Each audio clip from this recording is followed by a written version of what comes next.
morning, everybody. It is November 4th, 2021. It's 10 a.m. in the morning on this Thursday. Yay, first. No, second one of the month. No, first Thursday of the First month. of the month. Halloween That's was right. on Sunday, remember? Yeah. Okay, everybody. Too So much sugar. I actually think the Thursday podcast is actually starting to work better for us. What do you think? I do. Think so. Yeah. Okay, so we're going to talk about a movie we saw last Friday, everybody. We're going to talk about the third movie of My Hero Academia called World Heroes. It opened up in theaters last Friday, both English and Japanese. So you can watch it in with subtitles or dub, whichever you prefer. I actually prefer dub because, You're in front of a screen all day long, so yeah, I really am. Everybody, I'm in front of a screen all day long and nothing's haven't. run together.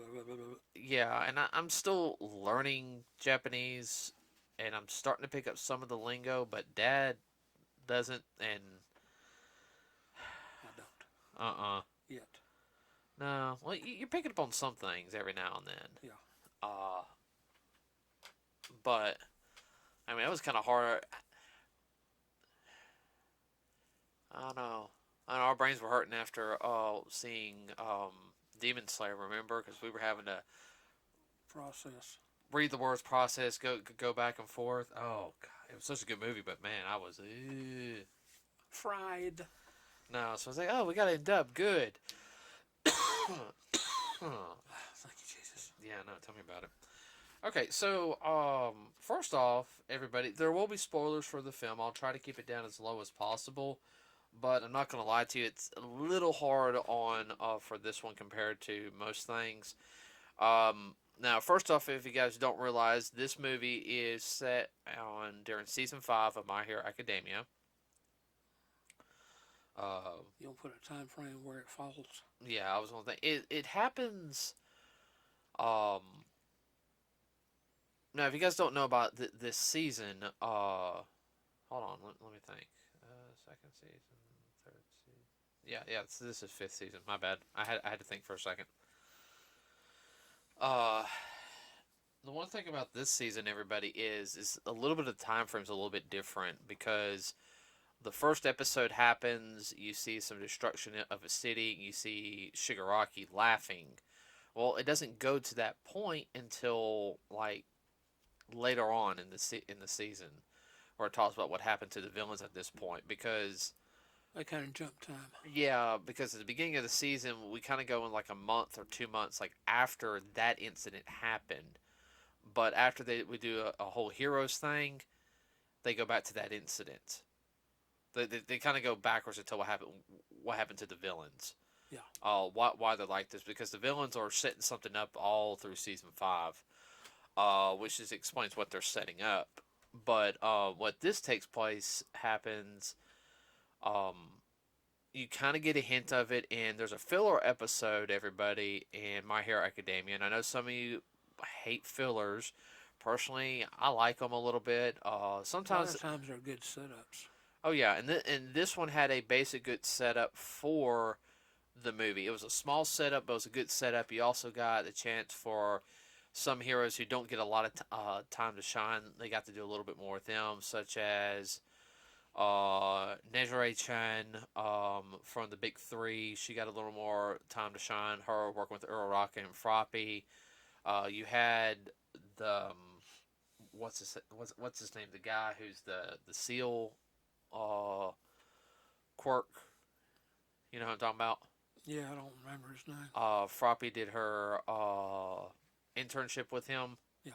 And then his sidekick, the girl with the sonar, she had like really good hearing, um, which gave them more time to shine. Which I know Ryuku,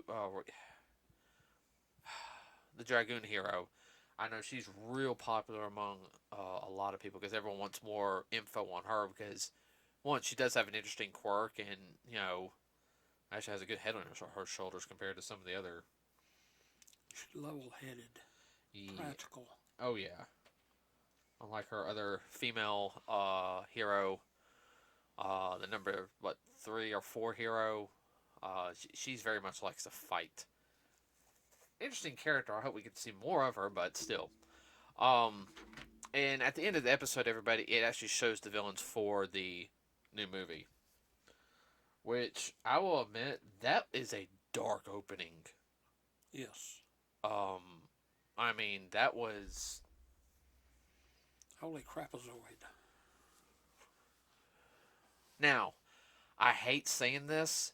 If you had, I know you're gonna roll your eyes. If you had one of those, and if that was animated in the 80s into the early to mid 90s, that would have been bloody as crap. Because a lot of the anime, to say the least, a lot of the anime movies and everything from that time frame, they were 2D drawn, they were really good animation, but they were not afraid to show blood and people. I mean, there's a lot of, pardon the pun, there's a lot of carnage. Basically, what happens, everybody, is at the very beginning, a bomb goes off, a gas is released, and people who have the quirk gene or metagene, whatever you want to call it, their quirks go out of control and they die. They die like flies. And whether they mutate, their quirk overdoes it and they burn out. But at the same time, it shows one guy who has I guess he's supposed to be a representation of Cyclops from X-Men. He destroys a building, not meaning to. Well, he can't control his ability. No, well, he's going down. He's dying. Right, and only one person lives, and it's like, oh, congratulations. You're a pure human. You're a pure human. Oh, little child. Yeah. See all this death and destruction around him, It's going to do a lot for his psyche. Was a little child was an older person? I can't remember. But next part of the movie is them trying to find them. That's why if you guys see the promo, they're all wearing the black style suits, like the stealth suits. They're really starting to set up. They're all hitting their headquarters. They're talking about the leader, which I can go here because I actually got a booklet for it. That was one of the lucky ones. We were one of the lucky ones. But you had to ask. They didn't offer it. Not at ours. No. Oh, they weren't gonna give it to me. I was gonna call them out. Yeah, you are. Yeah, you are, because you're supposed to have it. Oh, we didn't get any. I'm gonna call y'all's boss. I'm gonna call corporate. Fleck Turn is the villain of the series. That's what his movie name is. They don't have the English voice actor on here who it was.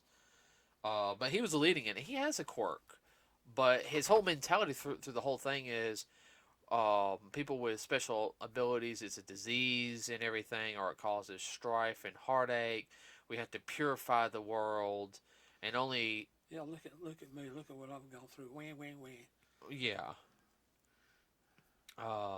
If I'm a prime example, it needs to be expunged from the earth. We'll explain about that here in a minute, everybody. This is gonna be kind of a long podcast, so guys, be prepared. But there's a couple of his followers have quirks. They're the chosen ones to help keep order in the world. Yeah, you kind of become a little bit of a megalomaniac. We know where this picture's going. Yeah. Seen this movie before. Yeah, he lost it. So I can't remember what country they're in on top of my head, but I know it's Deku, Bakugo, and Todoroki are all with Endeavor and a couple of the other heroes. Because, of course, there's a whole thing of they do find out there's bombs. Everybody set around the world, well, that's later on. The big thing is everything that's kind of circumstantial happens, if I remember correctly. Yeah. They're chasing a pickpocket who he inadvertently grabs a suitcase. He wasn't supposed to, because it had other information on it. He thought it was just jewelry suitcase. Yeah, just a stolen property. He was a runner for a mob. thieves. Thief. Name's Rhodey. Rhodey Soul. And yeah. And the weird thing is though is he goes to cops corner him and say freeze, and he's like, wait, what? And the cops have their guns drawn. Now, cops can only go after normal humans half the time, okay? Alright? But there's afterwards were open fire. Even though Deku was right there telling him, whoa, trying to get them to calm down and everything. And they even fired. They were going to blow him away. It didn't matter. They were firing on Deku, too. It's kind of like, what did I do? Well, I mean, they had a good parkour running scene with Rhodey. Because, he knew the city, so yeah, he's going to know all the ins and outs, unlike Deku. But Deku using Black Whip, I was like, oh, look, like I agree with you. Look, Spider-Man. Yeah. Yeah, he pulled a lot of Spidey stuff. Well, Rhodey did too. I said, wow, boy, he could be a gymnast par excellence. Yeah. And then, here's the kicker. And the hero, known as Deku, is wanted for 15 or 17 counts of murder. What? Anybody says, ain't no way. I've known him since he was a little kid, like me. He's a lot of things, but he ain't a murderer. Nuh-uh. Well, it's like Endeavor's like, no, what's going on? That don't sound like Deku. No, that boy idolizes All Might. There would be no way. But Endeavor was thinking with a level head the whole time in it. That's scary. Well, if you notice when he talked to the so-called chief and everything, well, your work is done. This is our work, and he had that look like you could tell he wanted to punch that chief of police, and I can't blame him. I really can't. It's one of the few times, but he knew that he was. If I did, it'll cause a big political uproar. I'll be kicked out of, and I won't be able to help out anybody. He was actually, I'd say that's the one thing I liked in this one. You actually saw that how he was thinking more so of everyone else and what their main mission. He is growing as a character. Yes, he's not perfect. No. But that shows that that even as old as he is, he's maturing. Yeah. Starting to get his shit together. Yeah. Well, what I liked about it is, even you had like Bakugo even had that look like. Wait a minute. He's getting his shit together too. Yeah, Bakugo is just kind of like Deku wouldn't do that. I had that look like Deku a murderer. What the I've known him since we were children. He goes, that Little boy. Kids. It's kind of funny to sit there. But I'm sorry, it would have been funny in it if the Horikoshi. I think I said his name right. Yeah, Horikoshi. My bad. Actually wrote in there if Todoroki sit there said, yeah, he goes, I think they get a better chance of saying that you killed 17 people than Deku. Then we might believe it. That would have been a funny little twist. Yeah, because he always says die. What's her name? I would have to say the one who could really she was working with Endeavor's team. She's another hero. Name is Clairvoyance. Yeah, she's his number 2. No. She's not a psychic. She's actually a hero. Okay. No, you're thinking of Burning. Clairvoyance had the big glasses and okay. could see things. Yeah. She could envision it. Well, she could see through. She basically had X-ray vision, like Superman's X-ray vision. But you could tell she had a level head. Oh yeah. And her psychic was the Squirrel Girl. And then, because she agreed with Todoroki when he got a message from Deku saying, this, and this. She said, okay, go on ahead. We'll keep you guys on the 401k. Because they were still trying to, the humanists, that's what they were. That was the group. humanists or humaners or whatever. The only pure humans. Um, yeah, because they told the whole class and the whole like were found out in it because they were all in it for a little bit. They were all doing assignments trying to stop these guys on different fronts because they knew something big was going on after that first bomb happened. Yeah, well, because it affected everybody that had to work. Yeah, well, I mean, it would take over like what 3/4 of the world. Yeah. Poor All Might, he was stuck there at the command center, couldn't do anything. That really pissed him off. Oh, he was having a come apart. He so bad wanted to jump in, but I couldn't. he's physically unable. Yeah. Well, throughout the whole movie, I thought was really good. Besides, of course, you get Rhodey's backstory, but even the villains were interesting. But they were so brainwashed though in the whole entire film. For the dead of humanity, that one girl who was like a sniper with the arrows, how she just committed suicide. Spoiler alert. Trying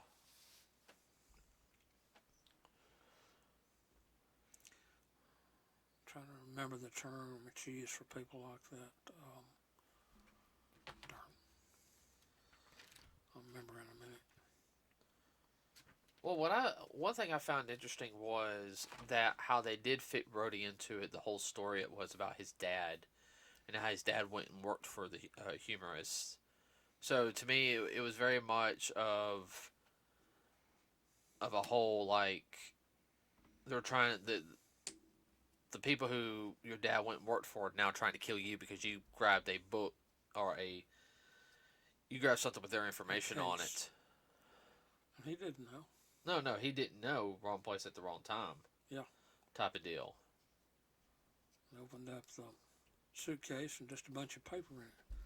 Then they discovered the secret compartment. Spoiler alert. Well, remember, it wasn't just a secret. What the secret compartment was in it. It also had that little puzzle. Yeah. And he knew how to work that puzzle. But of course, you can hear everything how he. I guess he had this. Rhodey had a chip on his shoulder. Well, understandably so. Oh yeah, understandably so about the stuff that happened and him taking care of his siblings. I mean, he could have really went down a darker path in it, but he's like, no, I got to do this to help get my kids, my kids' siblings, brother and sister through school.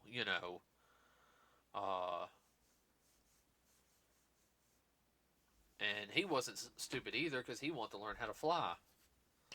Yeah. I'm going through the book right here. One thing I did like is you got to see more heroes in this. Yeah. I mean, besides our usual people, we got to see. Hold on, let me get past Rhodey's page. Of course, his quirk was. I like Rhodey's quirk.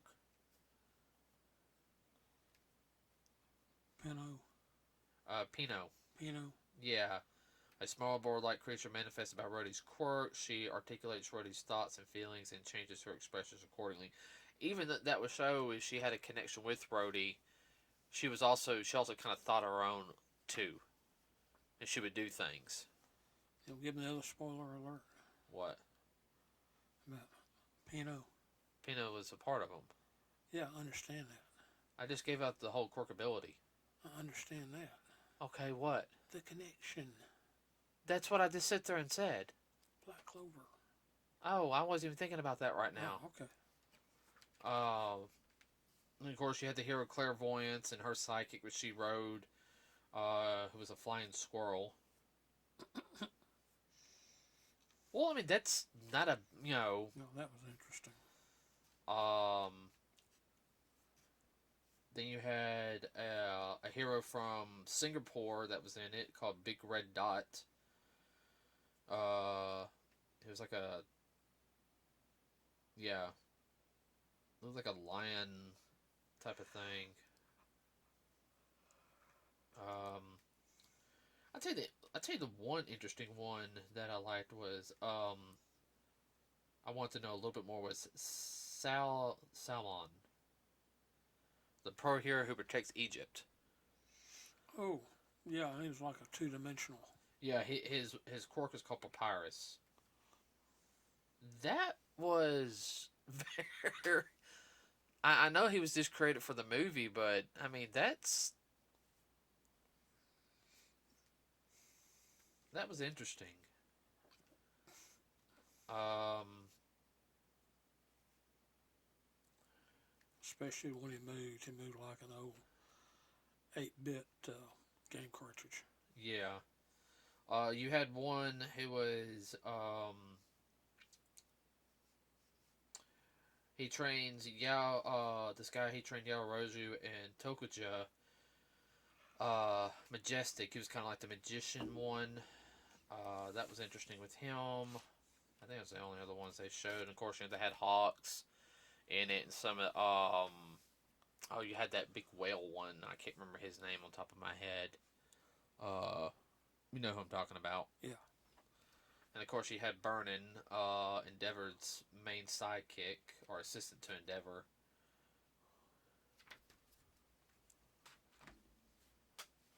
Anything you want to add on the movie so far besides? No, no, that thing's clicking right along. I'll say the animation was really good. Voice acting I had no issue with. I liked I love the music in it. Well, the animation was not choppy. No, It was very smooth. no, in all these movies it was smooth. I will say on this one, especially that opening scene, the way that it was. I know it's a combination of 2D and 3D, but it blended in so well, especially with Deku going under the bridge and back over it. You know, basically something from Spider-Man. Yeah. I mean that was really that whole running scene was really good. Spider-Man without the web. Yeah, But he did use his, that is Black Whip. his black whip. Yeah, he used his Air Force ability, which is to create using his main ability from One for All to create small like concussion waves with striking. He even used that with his feet this time, if you noticed. Yeah. Uh, I will say the fight at the end, you know, and I know everyone had their own little battles going on. The three fighting with Bakugo, Todoroki, and Deku was interesting. I know they didn't focus on Todoroki as much on this fight, but I mean his was a little more straightforward fighting. It was still good though. Well, he definitely had to use his brain in order to survive. Oh yeah. It's not all about strength. No, Ability. um, Leviathan, so he was facing. Allowed the user to create water twisters with his finger tips and horns on his head. The water twister attacks covered an extremely wide range of. Yeah, and he could withstand heat too.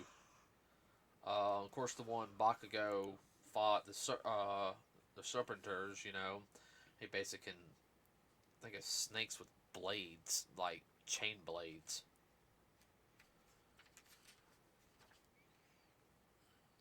Yeah, razors. Bakugo's fight was interesting. I mean, I still like Todoroki's at the end, how he finished it.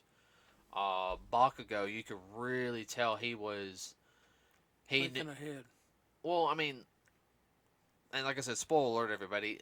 In it, what I really liked is the fact is he knew he was also Bakugo's definitely a combination of long range and short range. Depending on the situation, he's developed a lot more long range attacks. So he took out all the normal people, no problem. Just knocking them out. The humans with guns. I mean, like you said, he was thinking ahead. Yeah.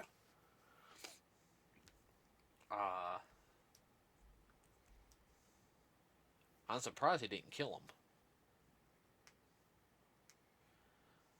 Now, I wouldn't have been surprised. no, I wouldn't have been surprised. Those two guys were psychopaths. And I don't think they would have held it against him. That's one of those things. In order to stop them, you got to put them down. You gotta put a hurt on them. I mean, You got to squish them like bugs. Yeah. I know Flecked, and here was something that was kind of funny is in the film also is Rhodey's dad, even though he was working for Flecked, it was all to protect his family. And of course, the whole thing is he knew, he's like, well, I know where all the bombs are, and I have the code to stop it. Mm-hmm. I still find it funny that was Bakugo's the one that didn't like the computer stuff. That was kind of like, holy crap, he is smart He is. I mean, he's one of the top people in the class. when he doesn't go off the deep end, No. when he's not going all spazzed out. Well, you remember what his mom sat there and said? He said Kotsky's really talented and he's got that stupid, amazing quirk, but everyone keeps filling He's just his a hothead. and everyone keeps filling his head up. Um, Problem with the main villain was he thought because his parents rejected him, and I can tell. I guess he had a girlfriend that rejected him. His problem was everybody. His quirk was always on. He could never turn it off. It was something Deku sat there and said. He can't turn it off. Mm-hmm. And his abilities reflect. In other words, he would reflect anything that came to him. Energy, physical touch. It would get reflected and redirected back on them.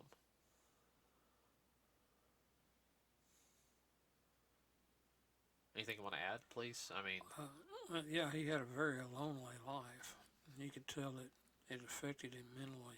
oh yeah, it messed with his head. He couldn't handle it. It destroyed him. Yeah. And he was super smart too. Yeah, and the not not. I guess the whole thing is not agreeing with what he did, but at the same time, I understand why, but it's still, yeah, instead of look to find a way around it, he just took it all upon, well, it's their fault. right.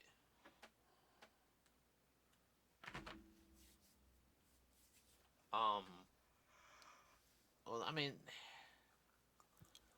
you okay? Yeah, I'm good. What was I going to say? I lost my train of thought. No, and Deku's fight with him, even though Deku uses, I guess when they say brute force and everything, Deku knew there had to be a limit because the physical body can only, even the quirk ability, could only handle so much. Well, he overloaded the system.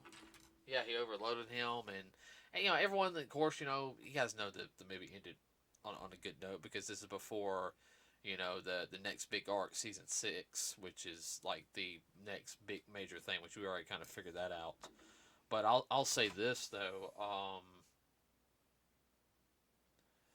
this film was definitely, oh wow, It helped round out the characters better yeah, it did. and showed most of them growing Mm-hmm. in their abilities.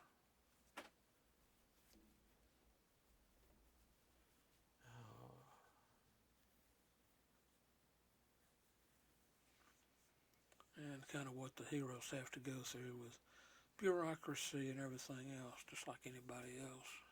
Oh yeah. I yeah. You can't go, you just can't go off on your own. Well, I understand that. It's not wild, wild west. Well, I can understand that, but I mean, at the same time, though, it was too quick. At the same time, though, that they would. It's like Endeavor was thinking, like they're trying to make this an open and shut case. Yeah. All right, let me see your book real quick, please. Thank you. Okay. Yeah, we kind of want to be careful with these. Mm-hmm. Now, let me show you with mine. Just from holding it. Yeah. Yeah. Need to be real careful with those. Mm-hmm. So, of course, mine could be a defaulty one too. Yeah. But like I was saying, everybody, it's just one of those things where in this film you can really sit there and see. I guess also is, and Horikoshi is very big about also explaining how things affect other people, and I can tell this is more of a mental type of thing. Like if the person doesn't get the proper help or anything, they can turn out something like this. I kind of feel like that was also kind of the underlining message. You know, you could use a quirk for good or bad depending on circumstances and who was mentoring you or not mentoring you. Mm-hmm.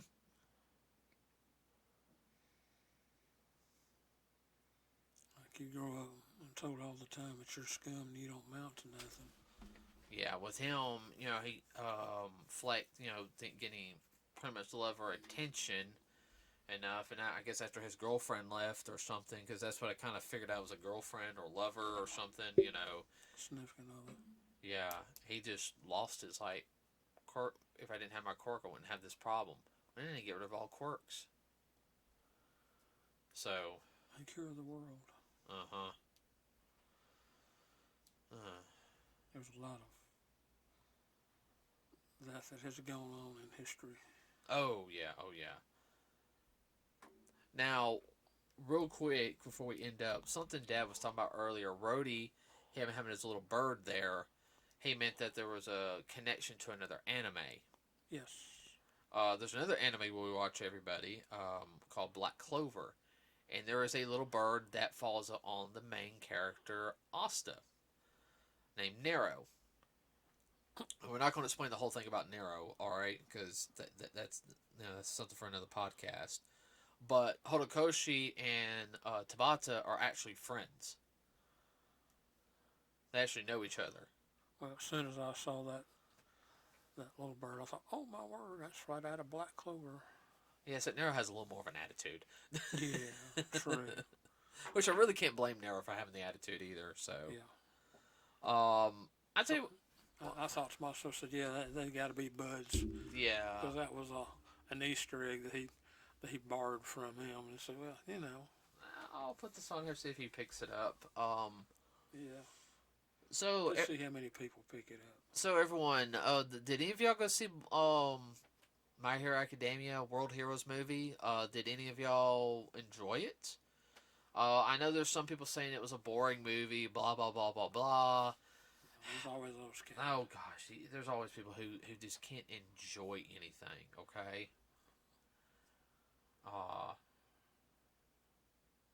Part of my personal opinion, I enjoyed all three movies. I thoroughly do. There's a different story to all of them. It's more than just fighting. Sorry about that, everybody. There's more to life than just rain all the time. Yeah.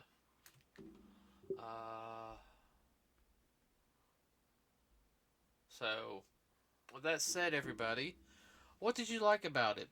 Please let us know in the comment section below. If you have any ideas for our next podcast, let us know. But our next one's going to be on the movie Eternals, and that one might be a two-parter. Yeah. Depends on how bad we rip it apart. Yeah. Let's see. What else was I gonna say on top of my head? Of course, you guys know we have a Facebook page, so I'd like to hear from y'all. We will be taking breaks throughout the next couple of weeks, everybody, due to the holidays. When it gets closer to certain holidays, we will take a break. I'll give you a heads up. Yeah. Might take a break at the end of the year. Yeah. That's like the last one of the year, and I'm not gonna lie to y'all guys. I kind of want just to enjoy that. I don't want to have to worry about doing a podcast during my last vacation of the year, holiday vacation. So I don't know yet. Anything you want to add real quick, Dad? No, if you hadn't seen the movie, you missed it. Yeah, if it's still out in theaters and you're an anime fan, please go see it if you can. Of course, this is one of those things. Anime movies are not out in theaters very long, so it's kind of one and done. Yeah. 2 or 3 days and they're gone. Maybe a weekend, maybe 2 weeks at the tops. Yeah. So, there's so many other films coming out. You got Eternals coming out this weekend. In 2 weeks, you got Ghostbusters Afterlife. And, of course, 2 weeks after that, everybody. I know there's some other films coming out, but I'm talking about ones we're going to watch. There's the Sword Art Online movie coming out, which is a kind of like a side story. This focuses a little bit more on Asuna, a little bit what happened with her. And then 2 weeks after that is Spider-Man Spidey. No Way Home, which I know is going to be a big film. Oh, So I know Dune's going on right now, which I don't really care about that movie. So, all right, everybody. Anything want to add real quick? No. That's it. That's it. Okay. Have a wonderful rest of your day, everybody. We'll see you on Saturday. We are out.